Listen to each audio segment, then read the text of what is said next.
Welcome to Good Morning Fayettenam, brought to you by the Rock Guns, a show dedicated to building and improving the Fayetteville, North Carolina community by discussing current local and national events, trends, and issues, and how they affect us. All right, so we're your hosts, Mark Zarnicki, Sam Castillo, and Angel Yalkin.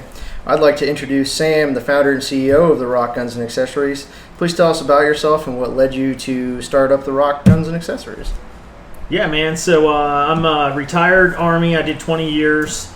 Started out in military intelligence and then switched over to Special Forces about halfway through my career as a medical guy, then as intelligence sergeant. That being said, it was a good career. I had a lot of fun, got to travel and see a lot of things.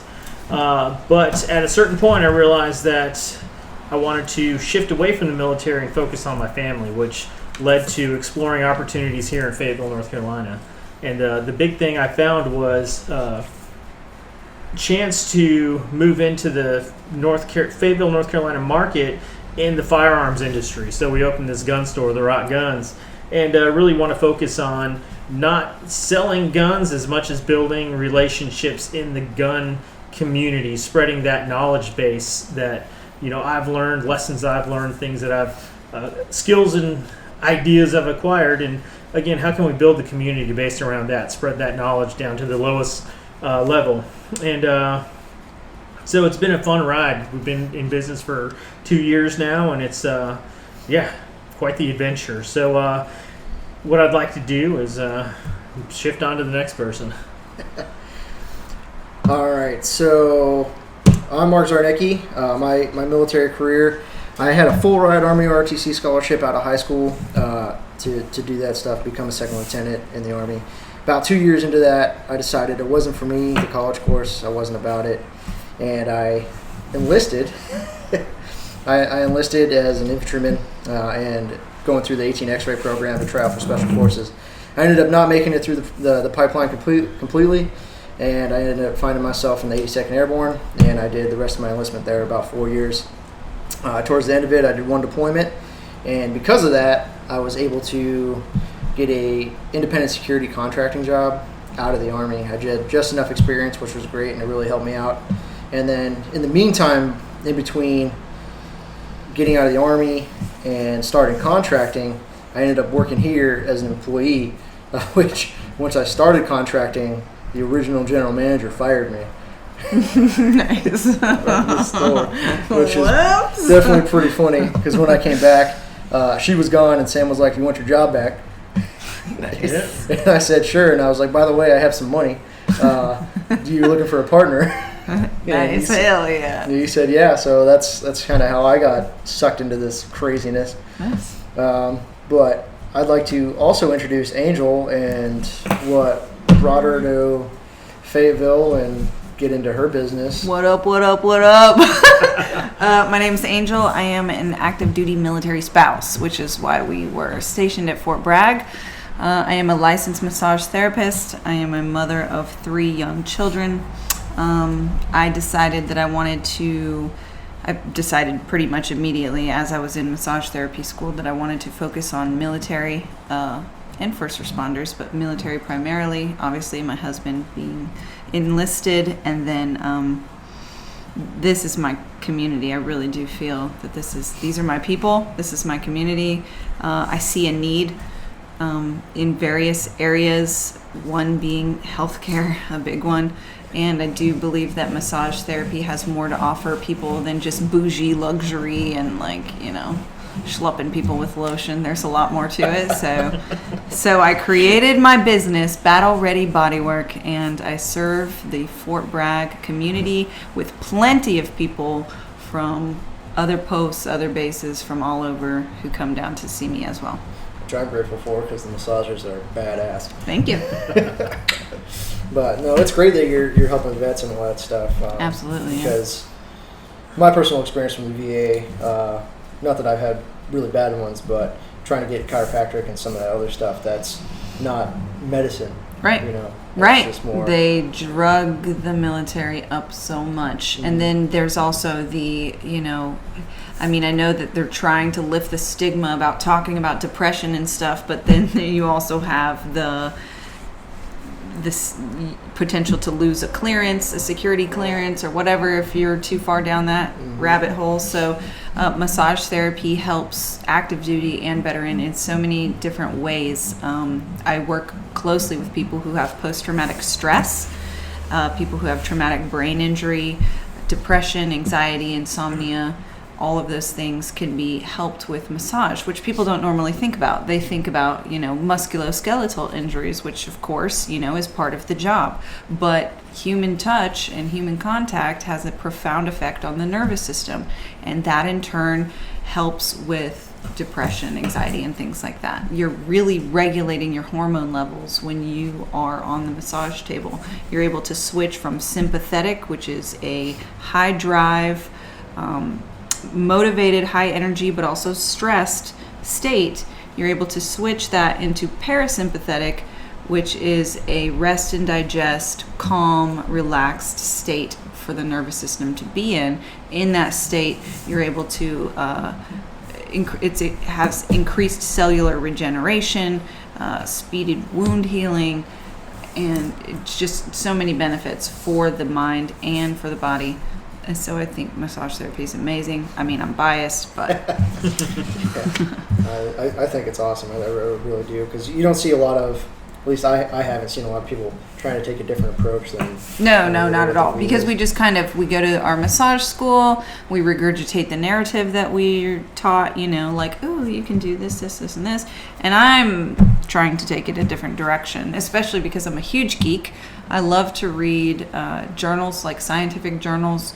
I read, the British Journal of Sports Medicine and Cell and a bunch of big ones. The journals that are about neuroscience are some of my favorites. I really have found that I love neuroscience, and I'm kind of like, okay, well, I can't be a doctor at this late in my age, and I'm not sure that I want to be a doctor, right? I love neuroscience as just something to study. It's so fascinating to me. And so I I love anatomy, I love muscles and things like that, but I'm super fascinated by the brain, by the nervous system. And so when I approach my work, I'm really coming from that angle, which is why I work with a lot of people who have more, maybe mental things going on as well as physical. Yeah. Right. How long have you been doing this type of massage? Oh, I'm going on 2 years, so not very long, which for some people that turns them off. They're like, here's this newbie, what is she doing? Right. Nobody's ever tried to do this before in massage therapy. But then on the other hand, it's like, here's this newbie, I'm fresh, I have fresh ideas, I'm ready to take our entire industry to a new direction. Right. And so I'm really on the forefront of moving the narrative from, you can lengthen this muscle and activate this, and you have a discrepancy of your hip joint is out of alignment. The kind of stuff that people feed their clients is absolutely baseless if you look at the science. But from what I've seen, it always seems like there's the trend of the month, year, decade, exactly. and Yeah, everyone jumps on that. Your hips are out of alignment is a big trend. Yep. Your glutes aren't firing. Yeah, That's exactly. a big trend. I have back issues because I had an ankle injury 10 years ago, which has led to a change in my gait, which has caused this cascading effect. And I'm not saying that these things are not connected, because your whole body is an integrated system. So yes, they are connected. But in healthcare, we are slapping one-size-fits-all diagnoses on people who have so many multifactorial issues. You have to take into account not only their history with injuries, their history with pain, but how were you raised to perceive pain? Were you raised by a parent that was hypochondriac, or were you raised by somebody that was like, suck it up and get over it? Like, even how you were raised will affect your pain perception. And there's so many different tiny little nuances in healthcare. So for me, getting to know my clients and developing a personal relationship with them is key to treating them. So I was 18 Delta Special Forces medical sergeant, and what that meant is I had a pretty decent foundation in medicine. Yep. But what a lot of guys do is they go into the medical field. One reason I didn't choose to do that is because I saw too many cases, and this is just my experience, of getting pushed into a system where it's a one size fits Yeah. all. Everyone gets 15 minutes Yep. to figure out what's going on, get a diagnosis. Here's some drugs to ease that pain, Right. so to speak. But one thing that's really kept me wanting to stay in the medical community is the relationships you establish with people, Mm-hmm. and the ability to look beyond that initial what hurts. Right. Well, here, take this, the pain will go away. Right. You know, hey doc, my elbow hurts when I Right. do this. Well, stop doing that, right? There's more to it than that. I really appreciate that. Even as with massage therapy, we can take that same approach. There's Absolutely. a whole person approach we have to I look at. spend 90 minutes to 2 hours with my clients, with each one at every session. How many no offense, how many doctors, how many healthcare providers, are spending that much time with their clients? Maybe Absolutely. dentists, but the client's not talking or doing anything during Yeah, that session. You know what I mean? So I'm really getting to know my clients. I'm reading, I'm watching their breathing, I'm watching their heartbeat, I'm watching their somatic reflex arc. I'm really trying to gauge, how they're responding to treatment. Are they open and receptive? Are they scared? Are they closed off? How can I improve our sessions? I listen to their stories just as they're coming in the door. They have something to say about their day. Like, we really end up developing a relationship, which is interesting because in school you're taught don't develop friendships with your clients. And I've found in my personal practice, like, I can't help it. Like, Right. I'm getting to know these people on such a personal level. They're trusting me. I imagine it would change the experience having someone in such an intimate space It really does, yeah. to have that trust in that You person. have to have the versus, trust, yeah. Again, I'm sure there's a factor of how many people approach a massage therapist with a certain idea in mind of, lascivious, for lack of a better word, intense, where this is going to feel fucking good, right? And we're missing a lot of the points of what massage can do for people, what human contact can do for people. Yeah, but and you know what? And I've come full circle in that, where it's like, okay, people want to come in and they want to feel good or pleasurable or whatever. And maybe that's not the direction. There's plenty of people in the massage therapy industry that will shame you or whatever. Like, listen, there's no better therapy in my mind than having somebody else make you feel absolutely incredible. Absolutely. Like, I mean, if you're having a shitty day, a shitty week, if you're in pain, if nobody's paying attention to you or doesn't really seem to care about what you're going through, to have one person devote 90 to 120 minutes to just making you feel the best you can feel. That's a freaking incredible therapy.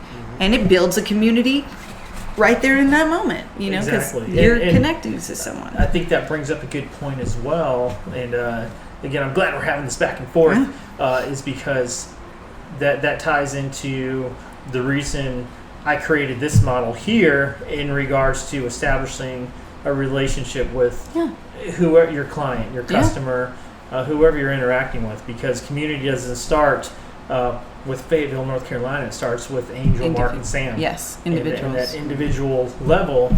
And I think that's kind of a lost art that we tend to forget from the military perspective.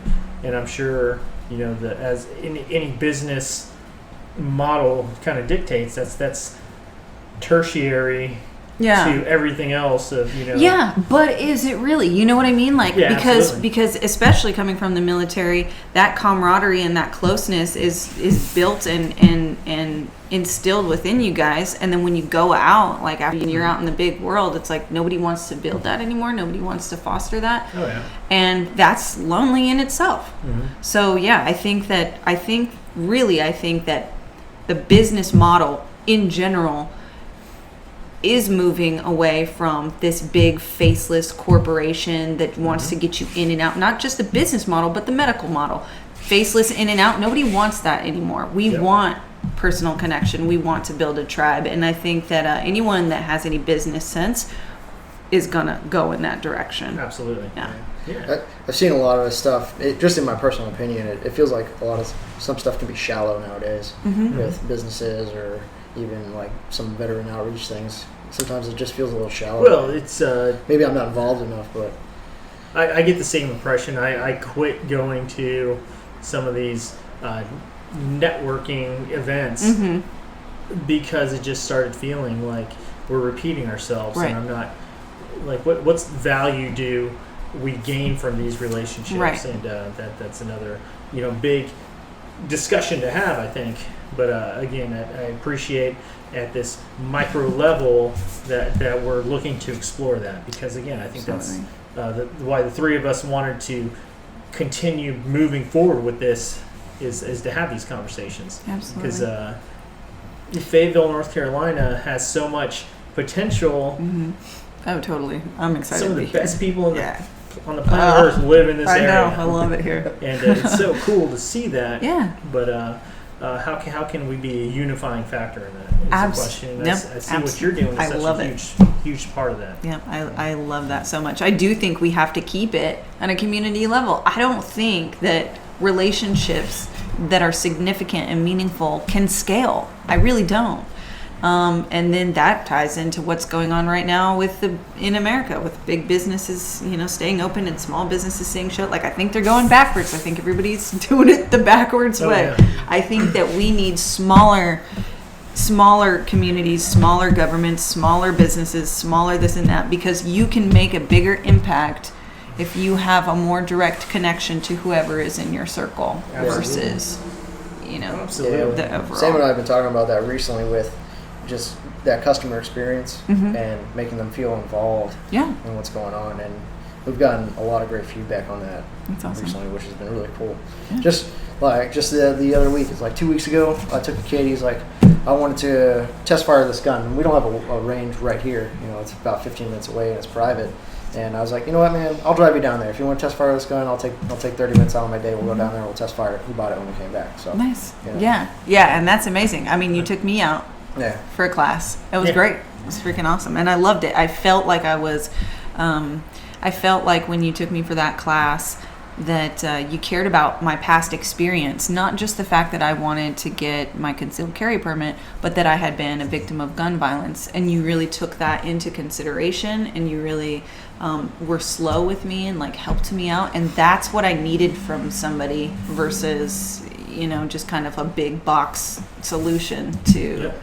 like One here's size fits all like kind of thing. sit in a classroom full of 50 people, take your class, answer your test, here you go. I needed that one-on-one, somebody to be there and be like, listen, I get what you went through, it's okay, take a deep breath, you got this kind of thing. Yeah, that's kind of been my vision with our personalized training program. Mhm. Is we have those box classes for people that want that. Yeah.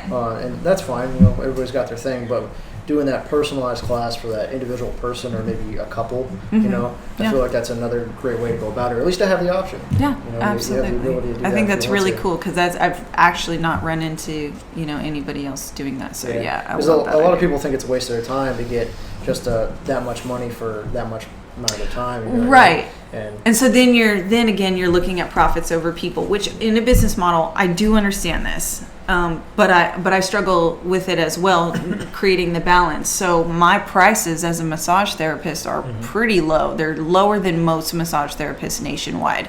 And when I say people, I mean other massage therapists tend to criticize me for lower prices. They're like, you're going to bring down our industry and this and that. And I'm like, listen, I work exclusively with military and first responders, law enforcement. I understand the salary and the pay grade levels. I'm not going to charge a bunch of people for work that I know that they need that's not covered by their insurance. Right. I'm not going to nickel and dime them and charge, $10 extra to go deeper or something. I'm just not going to do that. You do have to find a balance between profits over people, making a profitable business, but then also putting people first. Yeah. So I think you guys are nailing that. I love it.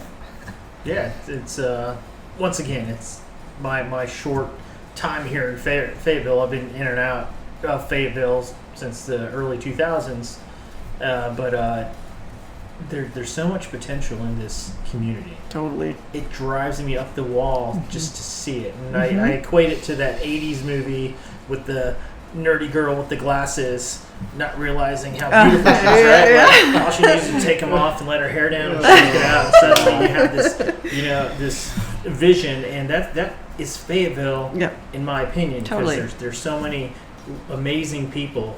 There's a guy who lives right across the street from this building who was part of one of the biggest military operations in the Vietnam War. Damn.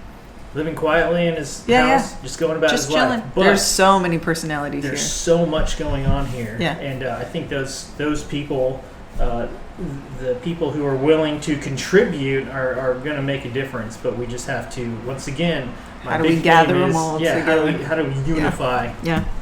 under one, not even one banner, like how do we unify through anarchy, right? Because I'm not gonna, it's not on me or you to dictate how anyone else, Right. Voluntarism. Like how do we encourage through, I guess, setting an example, other people's involvement in the community? I mean, I think spreading the message of how important it is, not only for your mental health, your physical health, the health of those around you, the health of your town, your city, your county, your state, your nation. Like, I mean, people don't realize the ripple effects that just showing up to something can make. Absolutely. Yeah. It's kind of like this current situation we're dealing with our curfews and mask enforcement and whatever else is going on. Oh, yeah. So for all the people who are listening in the future, we're recording this video in the midst of the quarantine for COVID-19. Yeah. Yep, exactly. And it's been crazy. We've gotten to the point where neighbors are calling the authorities to tell on the person next door to them, Right. because they're breaking some sort of mandate, whether it's Their kids are having a birthday party with 11 people in it. yeah, It's like, and my it's God. just a really scary thing because we see how quickly, and if you're not seeing it, pay attention how quickly we're going down this road of totalitarianism Right. through Fear. yeah. And it's essentially, it's a fear of each other. So here we are trying to counteract by bringing in a community. Yeah. The national narrative that's going on right now in our media is fear, and not just a fear of the virus, but when you start telling people that they have to stand 6 feet away from each other and they have to wear a mask, you're also creating a fear of each other. And that is the opposite. That is the antithesis of community. And the more that we create fear of each other, the more that we create this social distancing and stay away from each other, it's gonna have severe impacts on our well-being, on our nervous systems. Like, I'm a massage therapist. Please don't stay 6 feet away from me. Like, I want to touch everybody I meet. Okay, I'm trying not to be creepy. I have boundaries. I respect everyone's boundaries. But you want to come into my office, like, we will be this closer, and I think that's so important because the human nervous system has evolved over hundreds of thousands of years to co-regulate with one another within that 6 feet distance of space. And you know this from the military, from special forces. Within this space, you're assessing without even words, without anything. Your nervous system is assessing: am I safe? Am I a threat? You're reading my body language. You may not have been to a behavior analysis, course, or maybe you did, whatever your training was. You have a natural ability to assess these things through your nervous system. If we're all scared, we're all operating in our sympathetic drive, fear, which activates the amygdala of the brain, with the reptilian brain, based in survival mode. If that's what we're operating out of, our prefrontal cortex has fallen away. We can no longer make complex cognitive choices or decisions. Yeah, it's reflex. It's reflex, right?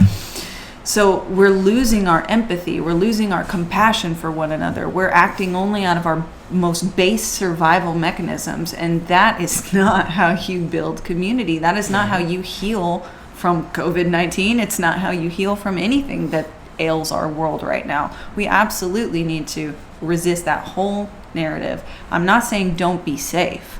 I'm just saying people aren't these evil, asymptomatic carriers of deadly infection that we're being made out to be. You know? Absolutely. Well, it's over each phase of history, if you'll call it. There have been characteristics that were used to single out certain members of the population, and that's always the means to then subjugate, eliminate, Absolutely. You know, these groups of people. The blacks, the Jews, yeah. the women, the whatever. Yeah, you name it. Yeah. And the now infected. we're looking at the infected. Yeah. People who wear a mask versus people who don't. Mm-hmm. I don't know if you guys saw the video of the man in his 50s, doctor, attacking a 15, 16-year-old girl. Oh, in Kentucky? Yeah, Yeah. where he choking her Yeah. out? So oh my God. what Horrible. gave him the idea that he was justified in that behavior? Right. And it's this fear Yes. that is being promoted through, I don't want to say the media, that's kind of overused, but again, through these... But it these- really is. Yeah. the media promoting these images and ideas, and it carries over. I was in Walmart a week ago with my son right after I left the store, and we open carry in the store just because we're a gun store. It's what we do. It's your right. Yeah, and I go into Walmart, and suddenly people are backing a little farther away from me and looking at me nervously. There was no relaxed shopping going on. Everyone's nervous. You can feel it in the air. It's really strange. Yeah. And then That's your nervous system yeah. picking up on that. And yeah. we respond to that. Yeah, like you said, absolutely. we naturally respond to stress. Yeah. Babies cry not only when they need something, but when they feel their sense. parents are stressed. Absolutely. We're born with that Dogs, ability. animals, all of Yeah, that. and, Your nervous system like gives off. You always make me, whenever you mention that, you always make me think of whether it's a reptile or a group of dogs, people. What happens over time is when they sleep, they're all like this. Mm-hmm. They're all together. Mhm. Like Mhm. they, Yeah, they congregate. Yeah. And we're naturally designed to do that. It's Absolutely. part of our who we are as Mhm. humans, Yeah. as mammals, however you want to categorize it. But I think it's so important that we see the powers that be trying to divide us. Oh And the yeah. farther they keep us apart, the easier it is to control large groups of people. So you felt like when you were there at Walmart with your son with Yeah. the open carry that, you know, people had bought into some narrative that what now you're a Walmart gunman? Yeah, Yeah. a Open threat carrying, somehow. yeah. The guy in front of us, he actually stopped, turned, and faced us the whole time, so he was aware of what we were doing. I was like, And it's an open carry. yeah, I'm Right, announcing yeah, it to the like, I'm not here I was with gonna not do the hiding anything. If I was going to do something bad, it would have happened Yeah, already. and again, I've never felt. so Uh, ostracized. I'm sure. I mean, I get Well, that every again, once in it's a while like- too when I do it, but Yeah, last time I felt like that was, what's my joke? Because I'm Mexican descent, so I guess my sin is the color of my skin. And, right. I could joke about that, and I do because why else was everyone staring at me sideways? Right. And so, like, when this quarantine first started, I remember the feeling distinctly of going into the UPS store and all of a sudden, it's like the first couple days, all of a sudden there's tapes on the floor of how far away you can stand. Every UPS worker is scrubbed up as if they're going to do a fucking heart surgery. Yeah. I'm like, this is UPS. I'm mailing a box, Yeah. They've got their 409 or their disinfectant and their big rubber gloves and That's and crazy. and like I'm just standing in line and they're coming behind me and like wiping the surface that I didn't even touch and I'm like, this feels lonely. This feels alien. This feels maddening. Yeah. And I can't say anything because here I am, me. But I tried to imagine in that moment what it was like to be a minority who was ostracized just for the color of their skin. Mhm. I tried to exercise my empathy in that moment and it felt fucking horrible. It's a weird feeling. It's a weird ass feeling Yeah. to feel like you're so unwanted in a place that people have to clean germs where you might have touched, or might Yeah. have breathed. Yeah, I'm it's like, weird, this isn't is it? fucking sick. Yeah. And so my heart breaks for anyone who's ever experienced that Right. under any kind of Oh yeah. And that you made me think. We were as a food line, one of these grocery stores here, and they put plastic bags over the card readers. yeah. And what's ironic is what is that protecting anybody from? Because they don't clean that. You're still touching it. Right, They're not replacing those things, No, so no. you're just creating a different surface for all this, all these germs that you're so scared of to congregate. Well, I went to Chipotle the other day, and I ordered my food online or whatever. I went to go pick it up, and they have it on a table, like right as you walk in. So you don't even have to like walk in the store. It's like open the door, grab it, and leave. And I walked in to grab mine. One of the ladies was like, "You can't come in here without a mask." I was like, "Are you kidding me?" I was like, "It's right there.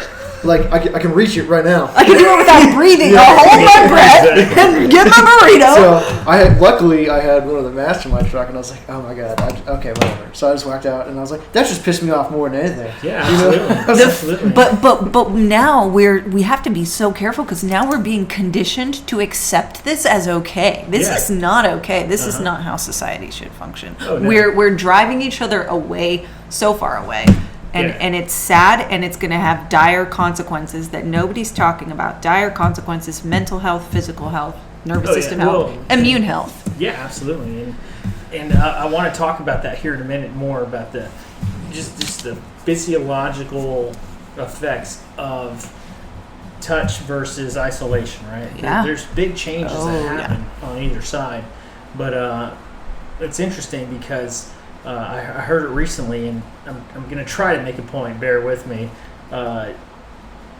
When you feel you have the moral high ground, any actions justify that means to end. So if I think he's the most evil human being on the planet Earth because he's not wearing a mask and he's infecting us all, then I have the moral authority to injure, isolate, harm, do all kinds of things. And that's where we're heading as a collective based on this current pandemic that is less deadly than the flu. Yeah, I know. And I see it whenever I speak out in my industry as a massage therapist. Everybody loves to feel like they're this big, highly educated medical doctor. I'm like, babe, I know you went to school for 6 to 12 months max. Like, we're not the hot shit. Like, come on now. Exactly. But if I speak out and I advocate for closeness, if I advocate for touch, if I advocate for human connection during this pandemic, then I have had my email and my phone number signed up for spam and for porn. I've had people leave false reviews. Other massage therapists, okay, not just people, but other massage therapists leave false reviews about my business. Like, they will tear you down and rip you apart because they feel like they're better than you. And it's sick. Yeah. I think I find it interesting because I feel like there have been previews of that in the industry that me and Mark got into. Did I grow up with guns, and did my dad start a company, and did we were we professional shooters? No, we're not. We got into this industry because we saw a chance to serve the community, right? And we saw a chance to build something that wasn't presently there. But you know what? It exists in every sector of society. It's the tribes, the cliques, whatever you want to call them. Who here remembers high school? Right. Right? And that nightmare of you're not one of us, so stay the hell away from me. Right. Am I the only person that had a good time in high school? Yeah, probably I did. Relive those days. I was goth and I smoked a lot of weed, so I did have a good time, but I was definitely rarely there. A good time, not a long time. Right.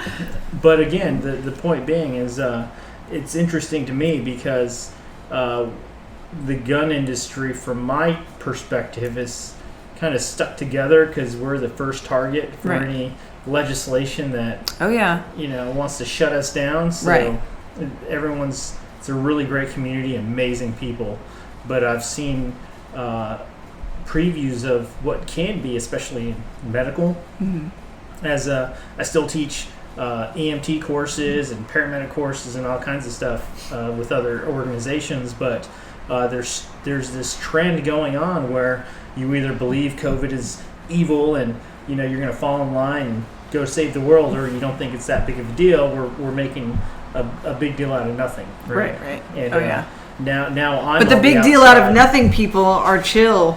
Yeah. With the other side, like, y'all do what you want, stay go inside, have no big fun. deal. And then these people are like, how dare you need to burn in hell. Like, I guess I'm trying to just make the point, and I'm doing a terrible job right now, so I apologize. Is to say that I feel like you're falling into this situation where you're out of line with the collective. I am out of line. Yes. And y'all are out of therefore line. You must be silenced. Right. And it's interesting how. What's the first defense when you're losing an argument? Well, you're stupid, right? Right. And this is what it You're seems stupid. You're wrong. You Yeah. don't deserve to have a license. You don't deserve anything. Yeah. But is there? Take your rights away. And if you were asked these people, why do you say that? What's your justification for that? It's only because you disagree with me. Right. Exactly. And I think collectively people have been conditioned to approach things that way. Right. Like I noticed from afar, because I'm not super involved in the gun community. I'm working on it, okay? Working through my PTSD, working with you guys. I noticed from afar during the COVID-19 with all the gun buying that's going on from first-time buyers. And like they're getting heat from the established communities like, no. We want more gun buyers. We want more gun owners. We want more people to know the beauty of the Second Amendment. So please, let's welcome them into the fold. Yep, let's absolutely. accept them with open arms. Let's not ostracize them just because they don't know what they're doing. Teach them. Yeah. Share your knowledge, and here's build a community. Golden opportunity for the community to do that. Absolutely. So yeah, I mean, absolutely. I see that too. Yeah, absolutely. What goes back, what you were saying though about the collective thinking and like how people are just coming together and not really critically thinking about the issue. I really think that goes back to a lot of school where they teach you the test and they don't teach you to think. Yeah. Oh yeah, that's the modern education system, and I think that should be another episode because I can go on for hours about that and just my observations. I dropped out of high school because I quit going after a certain period of time because I didn't believe in what was being presented. Mm-hmm. Right. And I didn't want to be part of that. Yeah. And, I didn't have that like through high school. I was a really good student in high school, and I could do all the things. But that doesn't mean I really understood what was going on. You know what I mean? Oh yeah. I could do calculus. I mean, does that mean I understood what calculus was doing and all that stuff? Right. It doesn't. Right. Well, what is it? Have you guys ever heard of the Thomas Jefferson education? Mm. And there's this movement in the homeschool community with the Thomas Jefferson education. And the quick cliff notes of that is Thomas Jefferson, Benjamin Franklin, the founders of our country, did they go to public school? Right. No, they did not. Right. And there was a The certain invisible college. way they were educated through their lives. Yep. Tutors, experience, Yep. job skills, things they learned through life that we don't get today. No. And there's the way it was described is there's 3 levels of education. First level of education is to get you functional enough to push a button, show up on time, push a button, pay your bills, tie your shoes. Life home. skills. Basic life skills. Yeah.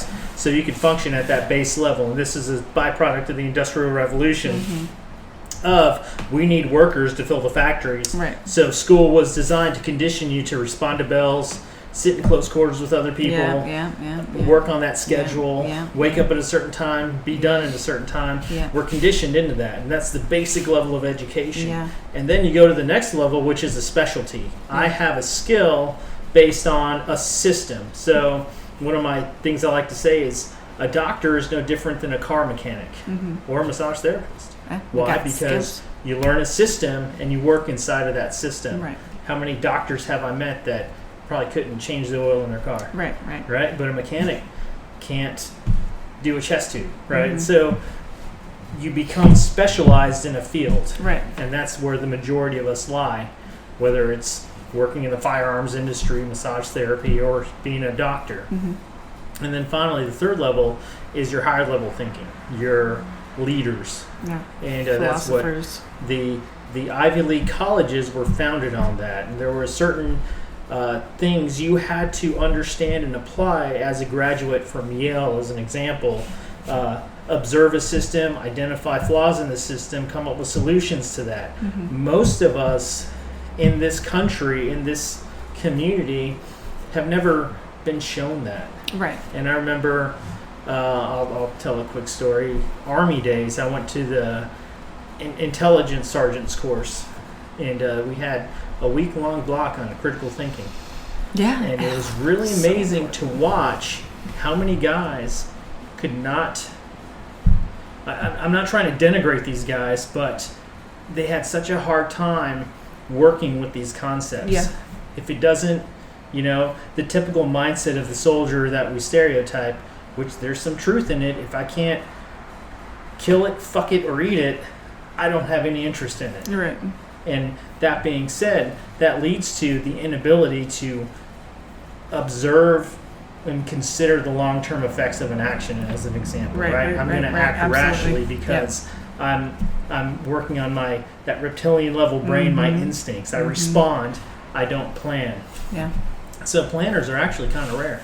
Yeah, and I feel like we're taking society all the way back to the base level skills and leaving us there. Yeah, and now we have graduates from these Ivy League universities who have to take live classes on how to do laundry. Like, what happened in our country that led us to this point where we're so lost in who we are? But I think the education system is one of the first places where we never learn the ability to critically think, to evaluate, to analyze, to develop courses of action based on what options are available. So on our level, it kind of makes me wonder, like, can we sprinkle this in somehow to, into our own community outreach? Can we ask questions that get people's gears turning a little bit? Yeah, and one thing is whether we record this or not, or like post this, whatever, but one thing I'll say is I appreciate like the Spotter Up guys. Oh yeah, love them. Mm-hmm. Great organization. Do I always agree with the writings? Right. Absolutely not. Right. But that's... Gets you thinking. Yeah, that's my right. And whether I agree or disagree, I'm thinking. Yeah. And I think that's the most important thing we can do. We can offer the three of us in these conversations as we go about other interviews and, build this picture. How can we promote thinking? And I think that's going to be what saves the world. Awesome. I'm totally on board with you there. So... I don't know. I'm excited for the future of the podcast. Yeah, I think it's going to be great. Tell me though, since you guys your mission is getting involved in the community and building this community, and I'm here with you, and I'm here for it all the way. I want to know, like, tell me a little bit more about the Rock Guns. What kind of things that you do besides? I mean, I know you wanted to break off into classes. What do you do now, and what are you gonna build on? What direction are you headed? Everything done. Everything. Yeah, exactly. Nice. You name it. I'll say this. One reason I started this business was having a conversation with a buddy of mine, and it just off the wall. Hey, you should open a gun range and start a gun store. I never had any interest before that moment in doing anything in the firearms industry. But the more I thought about it that night, into the next day, into reaching out to the National Shooting Sports Foundation to help do the research and finding these gaps in the market, I had a memory. I remember buying a pistol here in Fayetteville, North Carolina, as a young sergeant in the Army, clueless, never owned a firearm kind of dude, fired my M4 in basic kind of dude. And I remember walking into the gun store, and the guy, big bearded guy with tattoos, looking at me like, what the fuck do you want? Right. And said, I think I want a pistol. And he said, you're a fucking idiot. I'm badass. What do you want? Right. So it wasn't the kind of shut you out a little bit. Yeah, and again, what it made me feel like, and again, this is my impression, was you're a fucking poser. I'm badass. You'll never be as cool as me. That kind of mentality. Yeah. That's working synonymous with that. Fort Bragg. It's what we do here. Yeah. But and there's a little measure of that's healthy. You got to put people in their place. I get it. Yeah. But however, don't cut people out. Yeah. At what point do we kind of turn that around and say, well, okay, I get it.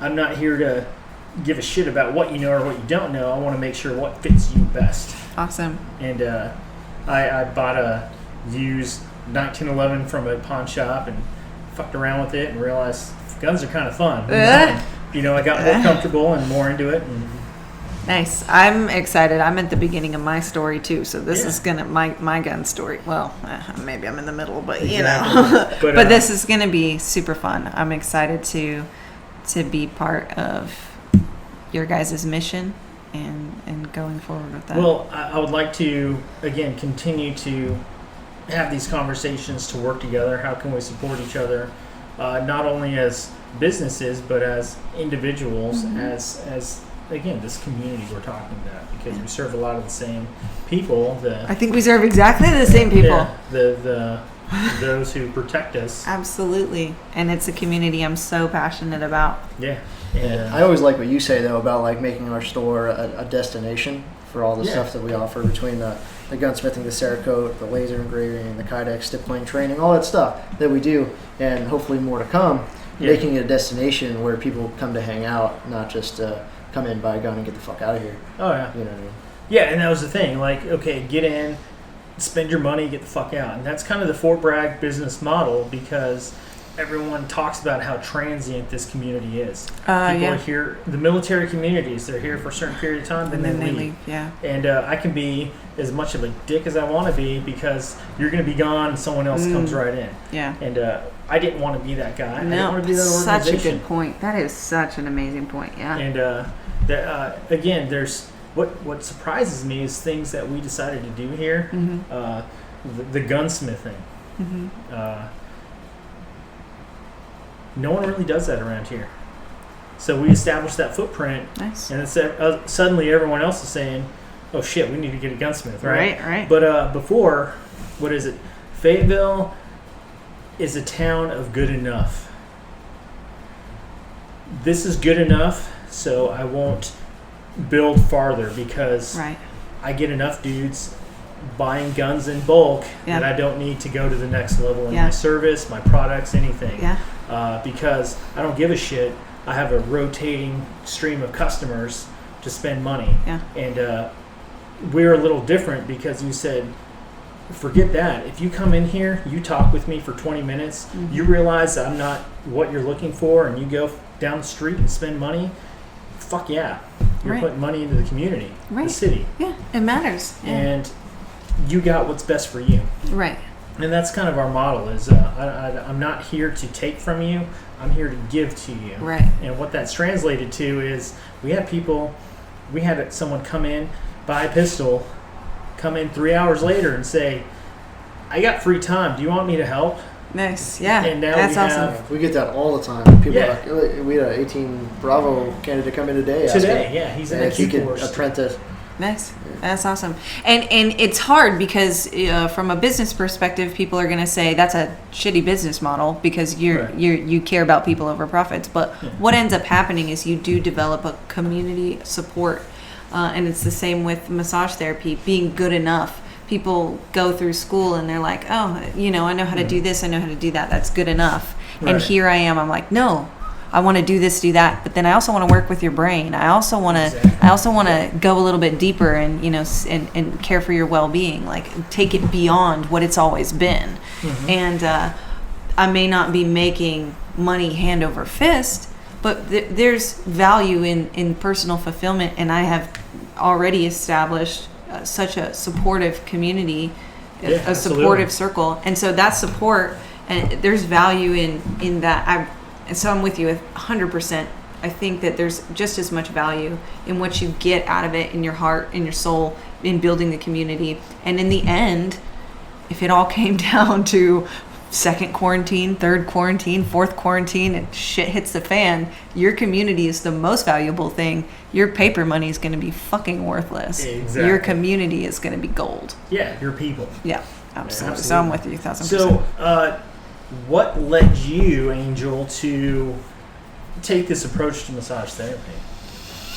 I think, like you probably know in yourself, it's just kind of who you are as a person, right? Yeah. Like, I want to help people. I want to make a difference. I want to leave a legacy, maybe not famous or anything, but in someone else's life. Right. Like, here's somebody that gave a shit about me. Absolutely. It's just kind of who I am. I can't imagine being a power money hungry tycoon. Like, Right. It's soulless, and I'm not a soulless person. Right. And one of my side jobs is to teach medical courses, right? Mm-hmm. And one of my favorite moments this year, I taught a course out in Washington, Central Washington, North Cascades Mountains, and one of the students I taught back in November last year, about 2 weeks ago, showed up at this store here in North Carolina. Nice. Oh, yeah. That's so I cool. was driving through, Nice. and number one, I wanted to see you again because you're a rad dude. And Yeah.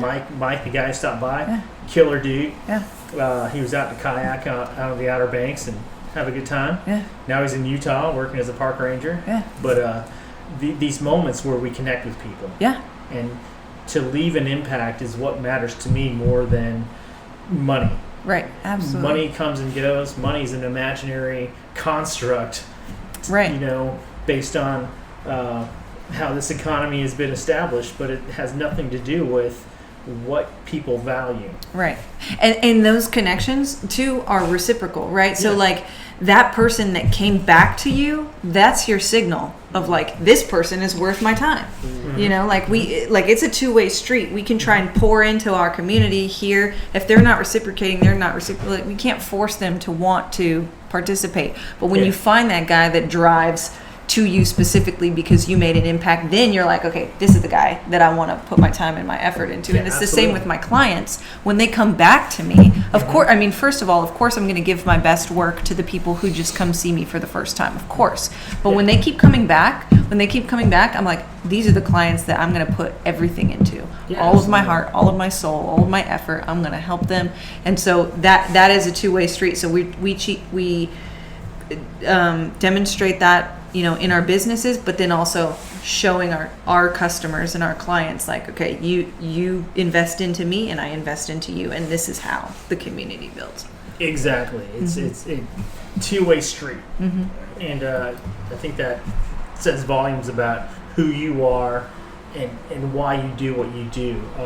Quick question is, how does one make an appointment with Angel? Well, you can't make an appointment with me right now because it's fucking illegal. The governor has said that I can't work and provide money for my family. But you can hit me up on Instagram. Check out my website, brbmassage.com. Text me. Like literally, that's my cell phone. Just text me, email me, whatever's more comfortable for the person. But yeah, brbmassage.com has all of my contact information on there. Cool. Awesome. And I think that gives us a chance to talk about where we are on the internet and social media. Yeah. So we're at the Rock Guns pretty much on everything: Instagram, Facebook, Twitter, Tumblr, whatever you Are want. you at the Rock Guns on Twitter? I just started Twitter. I'm gonna have to Yeah. follow you guys. Yeah, Twitter's political. Not really. I mean, Yeah. Fuck Yeah. Twitter. We're just watching what's going down. Yeah. Pretty much. Or therockguns.com, where you can check out lots of our photos, our services. You can do custom quotes for ARs, bolt guns, Glocks, whatever you want. Just hit us up, and if you're interested in getting something, we can definitely talk about it and do the back and forth until you get exactly what you want, which is what I'm here for, and it's long hours and long days, but I'd rather get your repeat business than screw you once. So, That's right. Yeah. yeah. Exactly. Especially if it's good. What's the story about the two bulls? You heard that one? Two bulls on the hill looking down at pasture cows, and the young bull looks at the older bull and says, "Hey, why don't we run down there and fuck one of them cows?" And the old bull looks over and says, "Why don't we walk down there?" But again, I think you bring up a good point, both y'all. That we're not here to take. I think everyone in this room having this conversation is we're here to give, Mm-hmm. and that requires a lot out of all of us. Yeah. And not that I'm looking for recognition in that, but understand that I created this not as a way to make money, but as a way to build something that will last. Yeah. And my dream is to one day, I'm no longer here, but the dream carries on, right? There's still people congregating under this or whatever roof we have at the time to talk about rad shit. Hell Whether yeah. they're shooting guns, massage or climbing mountains. Like we're here to live life. Or overthrowing the government. Exactly. I'm just saying. Oh, yeah, there we go. It all starts. Awesome. It's been awesome talking with you guys. Thanks so much for having me on. Absolutely. Appreciate it. On that note, before we get too deep into overthrowing the government, and get everybody in trouble, we definitely want to thank everybody for listening to our first podcast here, and to have you guys come back out for new episodes with interesting local guests and maybe some other people from out of town. We'll see how it goes. But I want to thank everybody for listening. Awesome. Thank you so much. Thanks, guys.